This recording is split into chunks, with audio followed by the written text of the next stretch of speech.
Сегодня в половине шестого вечера в 48-м комплексе набережных Челнов прогремел мощный взрыв. В результате в доме 48-20 обрушились два верхних этажа одного из подъездов. По предварительной информации, взрыв газовоздушной смеси произошел на 4-м этаже. Повреждены перекрытия между 4-м и 5-м этажами. Как видно на кадрах, пострадали как минимум 4 квартиры. На месте работают спасатели, и вот нашим коллегам, которые тоже на месте ЧП, удалось снять, как из разрушенного дома спасатели вытащили молодого человека.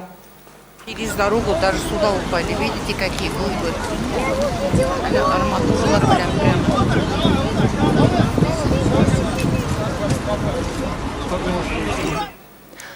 По уточненной информации от МЧС, под завалами находятся еще 2 человека. Один из пострадавших, которого ранее извлекли из-под завалов, в тяжелом состоянии, передает Минздрав России. Жители дома эвакуированы. Дальнейшая информация уточняется. К месту происшествия следуют кинологические расчеты Министерства по чрезвычайным ситуациям. На месте работает более 90 сотрудников МЧС и 35 единиц техники. Жильцов пострадавших подъездов временно расселяют в городские гостиницы.